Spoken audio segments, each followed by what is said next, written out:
Our in-studio panelists are ready to address your questions and concerns on this edition of InFocus, targeting media and technology. Now joining me tonight, Dr. Noriko Hara, Associate Professor of the School of Library and Information Science, Bob Zaltsberg, Editor of the Herald-Times, and Kalpana Shankar, Assistant Professor in the School of Informatics and Computing. Thank you all so much for being here. We appreciate it. Listening to that interview with Mr. Mitchell from the Poynter Institute, he says he's very excited about the future of journalists, but yet there's that fear factor as well. And I want to address with Bob Zaltsberg, what do you think of that comment? Well, I really appreciated the comment because I'm also very excited about what's going on. I mean, it's scary, but it's certainly not boring. I think that, we in the old traditional media, newspapers have to become information businesses and information companies, and we have to decide what we can do and what we can do well and go in that direction. And I think Mr. Mitchell said we have to make smart decisions, and companies that make smart decisions will survive and be all right, and I think that's exactly right. We can't be what we used to be. I think newspapers for too long tried to follow the same model that we've always followed. So we're looking for new ways to do things, and I think we're going to be all right. Noriko, why don't we go to you here? I mean, do you see more and more newspapers, not just newspapers, but broadcast, everything going more almost exclusively online, would you say? Yes, actually I recently read an article where the more recent presidential campaign 2008, the online news is actually as important as, almost as much as newspapers, and then twice as much as radio.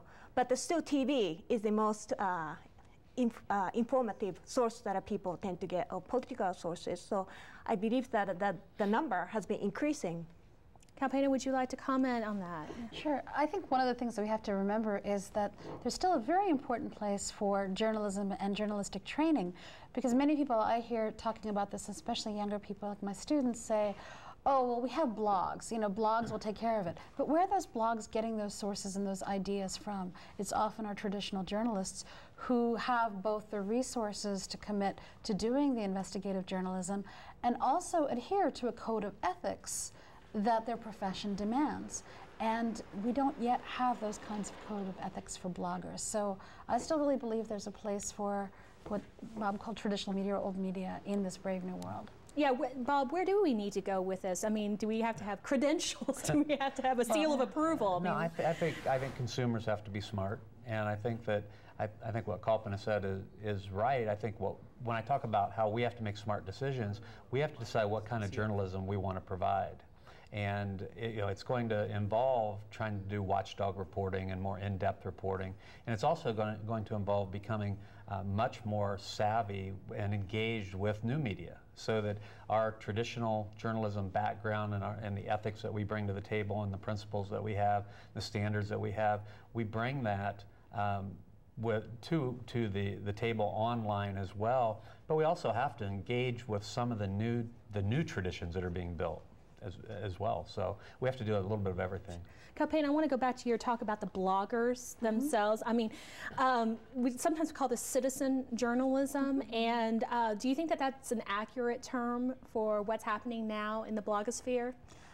I think it's an interesting term. I don't know how journalists would feel about the use of that word. I think it's really interesting just because we have this situation where we don't know quite how to deal with them. For example, are they or are they not covered by shield laws? And this is certainly being tested in many states. We don't have a federal shield law, if I'm not mistaken, but many states do. And do these citizen journalists have to give up their sources? And they're saying, no, I'm a journalist. Well, the journalism community is saying, no, you don't have the same kinds of credentialing that I do. So I don't know if it's an accurate term, but I think it's a term that's certainly going to be tested and contested in the next few years. We'll continue this conversation in just a minute, but now let's go over to Stan in the radio booth. Stan.